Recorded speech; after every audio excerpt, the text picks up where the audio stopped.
Hi everyone, welcome back to my channel, or welcome if you're new here. My name is Hiba, and here on my channel I cover recent missing person cases.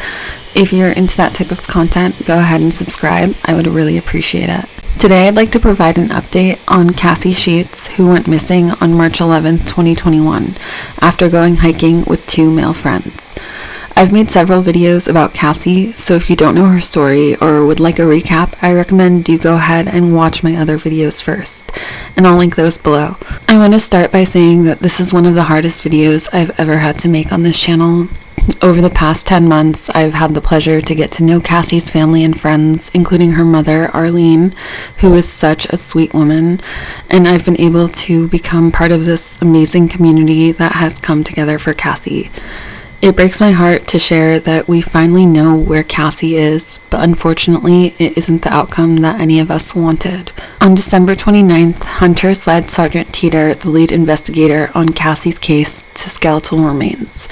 Based on the items located at the scene, it's believed that the remains are those of Cassie's. Her keys, along with other personal items, were found with her. The devastating news came just 2 days after NBC's Dateline covered Cassie's story.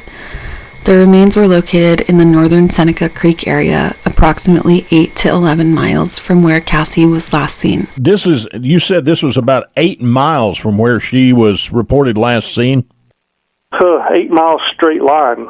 So you got to take into account ridges and ravines and going around terrain. This is 8 miles straight line as a crow flies. So it's probably closer to maybe 10 or 11 miles. I don't know the exact area, but I'll include a map to give you a general idea of the location. This area was not searched, and there were no canine indicators or tracks that led investigators in that direction. There would be no way to cover that much ground of 8 to 10 square miles in a diameter circle around where she was last seen. The likelihood of any of the search and rescue techniques, the likelihood of someone making it that far in a given amount of time are just minimal to none. I want to emphasize that this is a very remote, dense area. Sergeant Teeter was actually notified of the remains on Tuesday evening, but it was dark out by then, and the hunters refused to go back in to show him where they found the remains until the following day. No, I was contacted on Tuesday evening about dark, and I said, let's go, and they were like, no, you don't understand. We know that area very well, and we're not going back in there in the dark. I said, okay, so I set up a time for Wednesday morning. In Sergeant Teeter's words, the discovery was literally in the middle of nowhere, and not near a trail. He also said that it was not easy to get to. This area, was it near a trail? Was it near something that would have given somebody access into that area? Not really. The trail system, as far as up on Spruce, had pretty much been passed several miles back. It literally was in the middle of nowhere, Chris. It was not easy to get to. I can add either from either direction. So did Cassie wander off and get lost? Maybe, but it's hard to believe that she could have gotten there on her own, even if she did become lost. There was snow on the ground, freezing rain that night, and heavy winds into the morning.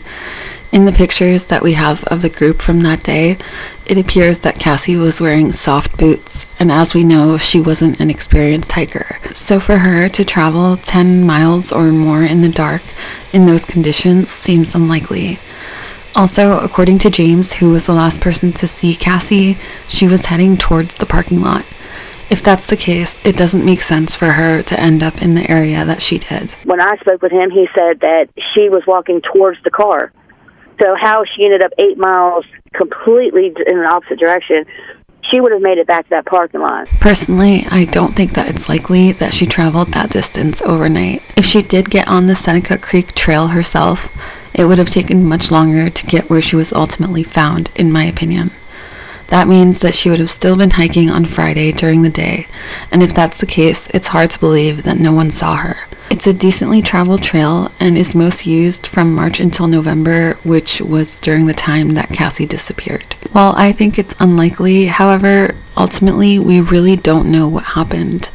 The chief medical examiner in Charleston has not released her remains or his findings, so we're still waiting on that. But the investigation is not over. I have faith that investigators can piece the puzzle together and that we will get answers as to what happened that night. In the meantime, please pray for Cassie's loved ones and her 3 children that are now left without a mother. It's been extremely hard because my hope was that she would come home alive. But I'm going to keep it going for her. I'm not going to stop it. I'm going to lay my daughter to rest, and I'm going to keep on pushing for people that have missing family members, missing kids, missing adults in her name, and to help get them justice and to find out exactly what happened to my daughter. As always, I will keep you all updated. For further updates along the way, feel free to join the Facebook group, which I run with Criminal Elements, which will be linked down below.